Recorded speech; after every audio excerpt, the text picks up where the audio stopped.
Welcome to another Mr. Games official video. Today I've got a build that we've spent about $1,900 on. So yeah, I'm just going to run through all the components that we've got, and then yeah, I'll get started. Just kind of go from left to right, I guess.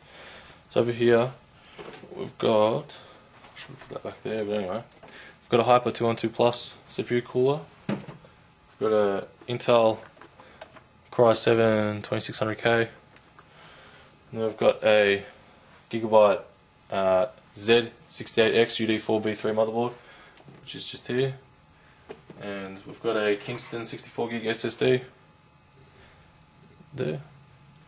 We've got a Western Digital 2TB drive, G.Skill Ripjaws 8GB at 1333 MHz.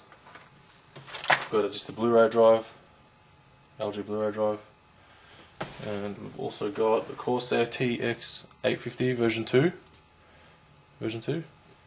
and two Gigabyte HD 6950s. So we're running that in Crossfire, and we've got an Antec 902 case. So yeah, this is quite an expensive build, and I'm going to spend a little bit of time on some code management, and yeah, I'll have some benchmarks at the end, and yeah, this one should be an interesting one. So yeah, stay tuned. Alright, so I've got basically the RAM, the processor and the cooler on the motherboard. And yeah, we're using the Antec 902 version 3. So yeah, basically the differences from the version 3, I'm pretty sure. Just got a massive cutout at the back here for the processor fan installations and all that crap. We've got the thing for the SSD, which was in version 2 anyway, and we've got a USB 3 port at the top of it, instead of the eSATA, I think. So there's no eSATA at the top, which is fair enough. I've never used eSATA, but if you want to use eSATA on the front, then don't get this case. But yeah, this is the third Antec 900 I've done, and you know, as much as I say that it's getting older, this and that, it's still fantastic. Just another quick thing about the version 3, I've actually got the long awaited holes that I just missed. Got like holes here for cable management to go into the back, and something awesome. Well, this isn't too awesome. To use a USB 3, you've actually got to run it to the back of the case and have it actually plugged into the USB 3 port at the back, so you lose one at the back. I just wanted to show you something quickly in here.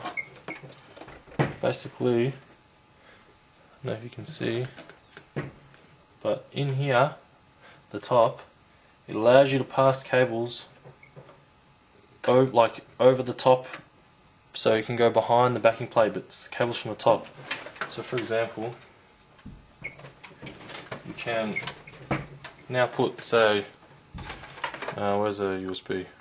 There's the front USBs here.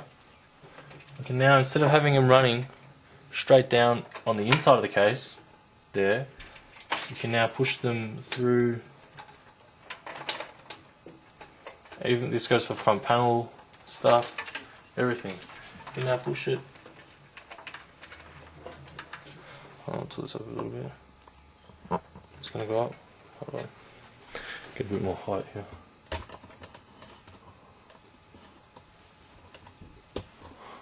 Alright. That's a bit better. Now I'll show you here.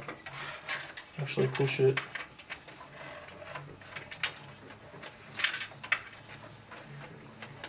Up through this little hole, if you can do it.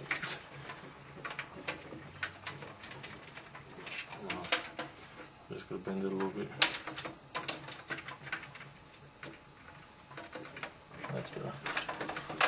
Basically, now the cable, you can see behind the motherboard tray, and it's these. So that runs all the way down. You can see the back here.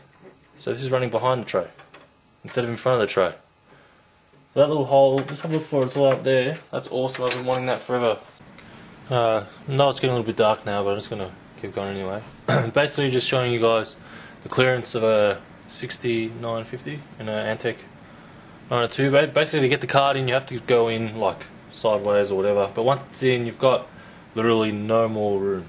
Oh wait, if you want to squeeze it in the way I did, you could maybe have another centimetre's worth of room, but that's about it. But yeah, I really like the colour of the motherboard. Makes it look awesome. The fact that it's black is so cool, so I'm really happy with that. The only thing red in this Antec case is going to be the G.Skill RAM, so that's going to look pretty cool too. So anyway, yeah, I'm going to continue on with this. See how we go. Alright, looking pretty good. Got everything but the power and graphics cards in right now. No cable ties so far. Got the USB cable running out the back here.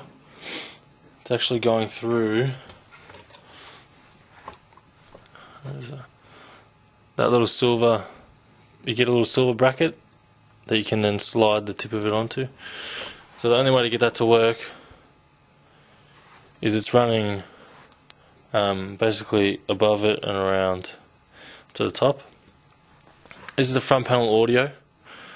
It's coming down here and that. So it's going to go, but it's going to be hidden by the graphics cards. Hopefully. Push that in there somehow or something. But no, it's fantastic. The SATA cables are black, so it's grass better than being blue or orange or something like that. So it's very hidden. Now see why everybody goes for the modular version of the Corsiar power supply. All the cables that I have to hide. So yeah, it should be sweet. But yeah, alright, I'm going to begin on all that. Yeah, so I'm all done on the front, on the front side. I just don't like this USB cable at the back, but anyway, so we do about that. But no, it worked out really good. The second card actually hides really nicely everything. It hides all the front panel audio and stuff like that. I like the Corsiar power supply. It says TX850 even though it's upside down, so if you flip it either way it'll be upright. Except on the back it's upside down, but it doesn't matter, it looks sick like that anyway. Basically I've hidden these cables where the hard drives will be for this. So if you've got 6950s and you want to crossfire whatever, in this case you expect to only use 3 hard drives. I've got the SSD up here instead of down the bottom like they say, because up the top, I don't know, I just like it ends up being a little bit nicer instead of having all cables down here and stuff like that. You can hide them behind the case.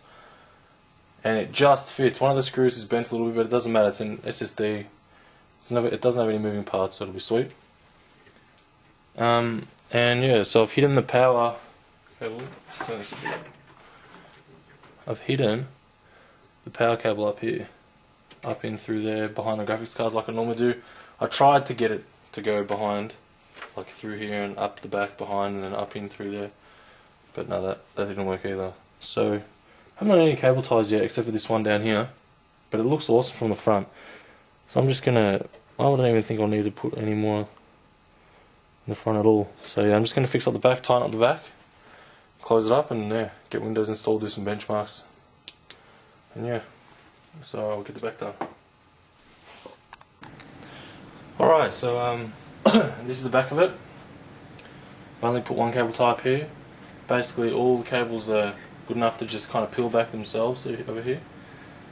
Here I've used the cable tie on one of the mounts at the back here for this second set of these fan cables over here, because I've pulled the fan things through for up here, for that one and that one, and yeah, I've just pulled them all up there and then I pulled all those up there, so that at the back, that's all I've really had to do. If you look at the front,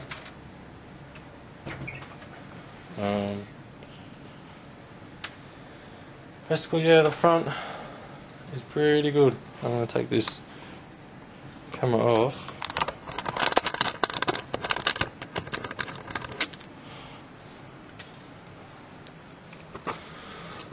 And basically here you can see that cab management of it was perfect, and spewing if there was light, I might actually get a picture of it in light a little bit later, but all the colours come together perfectly.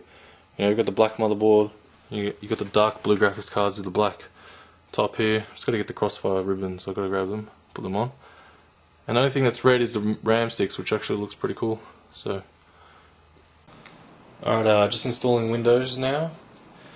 It's all going good, and basically the first thing I did, I checked the BIOS, make sure that the cooler is on properly, and it's at like 27 degrees. It's only spinning at 800 RPM, so the cooler's all sweet.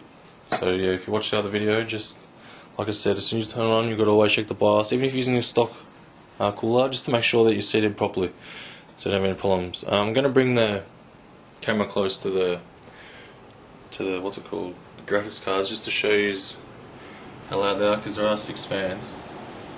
But yeah, that's about 10 centimeters away from the graphics cards, and all the fans are on low.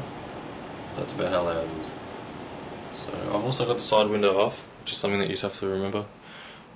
But yeah, it's, to be honest, for 6 fans it's pretty quiet. So yeah, anyway, I'm going to continue installing Windows, and then I'll get a game up and we'll see how we go. Alright, just to finish off this build video, this is quite an awesome build, I reckon. It's, you know, Crossfire, it's got all the quality parts, and here we're just doing a quick benchmark on Street Fighter. I've done it already, and it got a 240 frames per second. So a similar computer, so the Core i7-860 with 4 gig of RAM and a 5850, got 118 frames per second. So this is basically running twice as quick as that. So yeah, thanks for watching, and don't forget to comment, rate and subscribe, and check out our new website, www.migo.org. And yeah, thanks.